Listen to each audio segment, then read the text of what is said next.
Blogger. He's an American Chilean dual citizen, lives in Ukraine. He married a Ukrainian woman. They lived in Ukraine. He was arrested just the other day by the SBU in Ukraine. I believe we have video of him being arrested. Do we have that video? Yeah, this is them.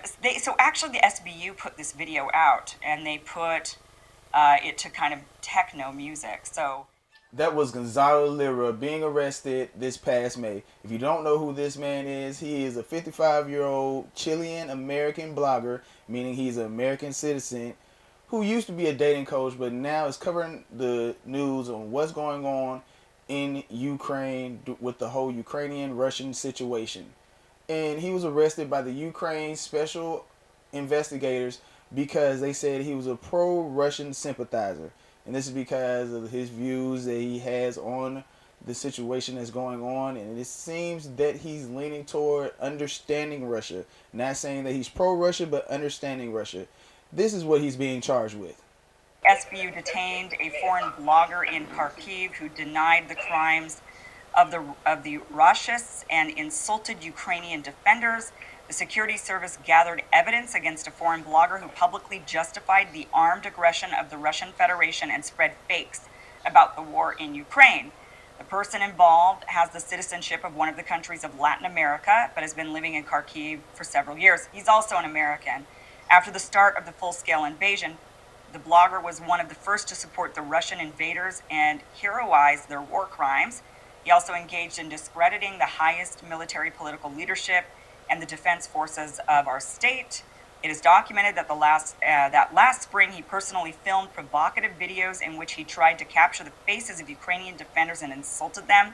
He published his streams on two of his own channels on YouTube and Telegram with a total audience of almost 300,000 subscribers. In addition, in his comments, he denied the facts of Russian missile attacks on Ukrainian cities and mass murders of civilians by rioters.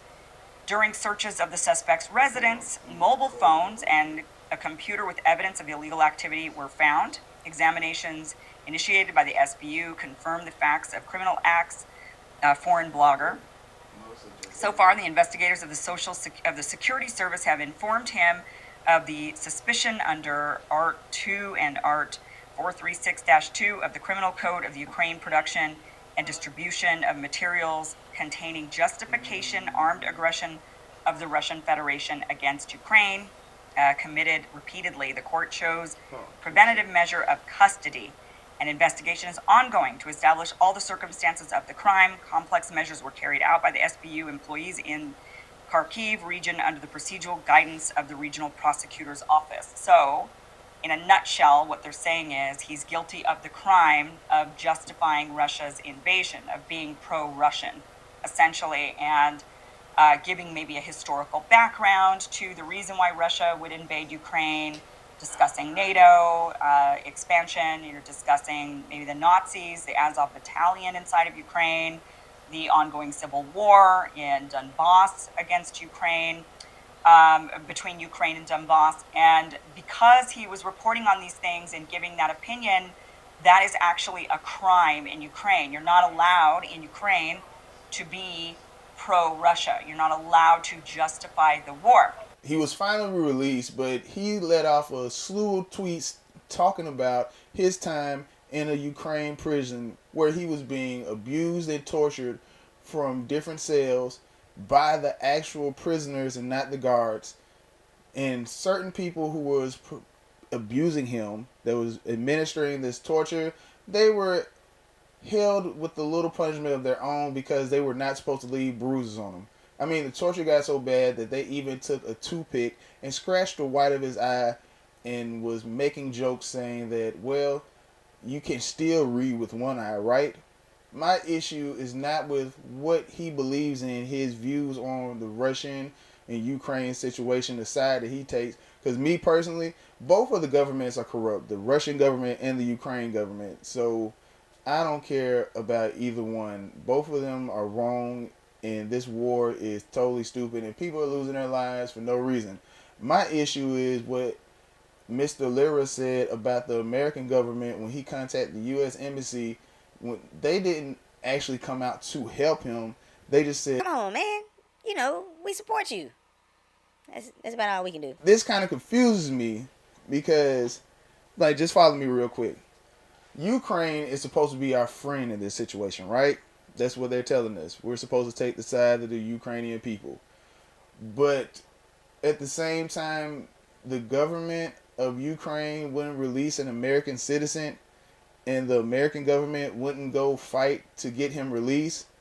But yet, just a while ago, we actually made a trade for a basketball player in Russia, and Russia is supposed to be our enemy, but a basketball player who chose to go to Russia and play basketball, but committed a crime in Russia because she decided to carry weed on her through the airport. And guess what? Weed is illegal in Russia.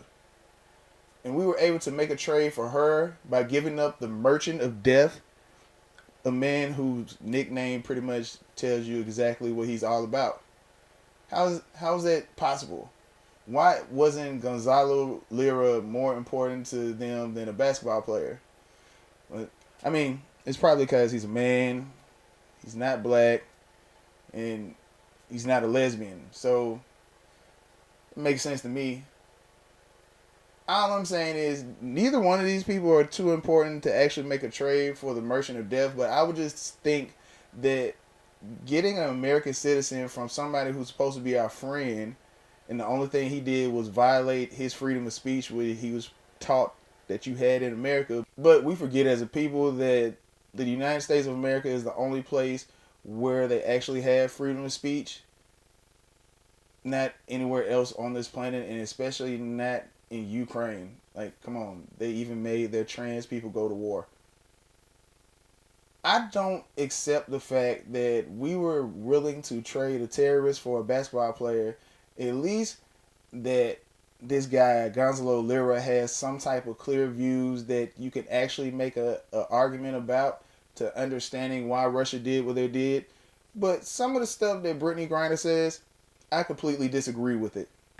Good morning, Brittany. I'm Bill Roden from ESPN Landscape, and it's really great to see you. It's good to know the prayers have been answered.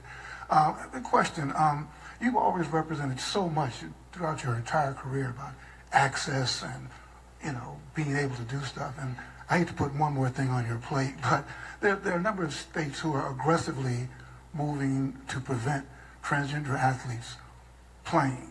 And I was wondering, again, I hate to put one more thing on your plate, but in terms of on your radar, where is that? You're going to have a tremendous platform, but where is that going to be on your radar in terms of advocating for, athletes, all athletes, transgender athletes, to be able to play? Oh, I mean that ranks high on the list of things that I'll be fighting for and speaking up against. You know, everyone deserves the right to play. But now Gonzalo Lira is free. He is seeking asylum in Hungary, and hopefully he remains safe. But it's kind of crazy that things like this will happen, and our former Vice President Joe Biden won't do anything about it. He'd rather focus on taking your appliances from you, including your air conditioning unit when it's extremely hot outside, or at least take the coolant that is used in your air conditioning while it's extremely hot outside, and taking your washer and dryer and your dishwasher, just trying to knock us back 200 years.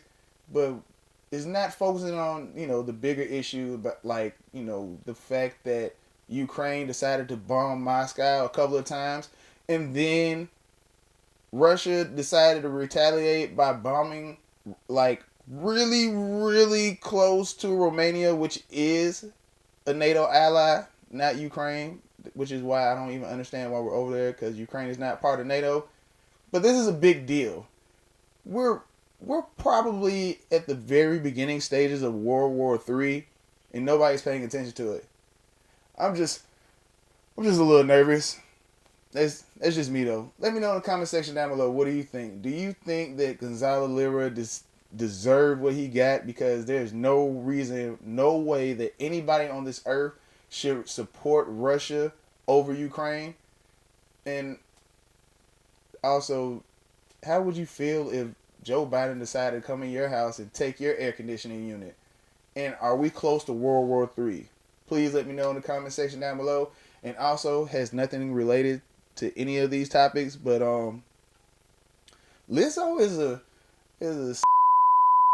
I'm sorry, what she did to her dancers makes her a monster, and that's all I'm gonna say about that. Y'all said that she was beautiful. I think that she's a rather old that is talented, but turns out that she's ugly, and we can just say ugly on the inside. That's all I have for you today. I'm your host TJ Evans with another installment of the TJ Evans Show. Y'all do your own research. Don't take my word for gold. Y'all stay safe, stay prayed up. Do the YouTube and Rumble thing. Subscribe to the Royal Family Studios channel. And also check out my book on Amazon, The Diary of Marvin, DeWayne. Peace.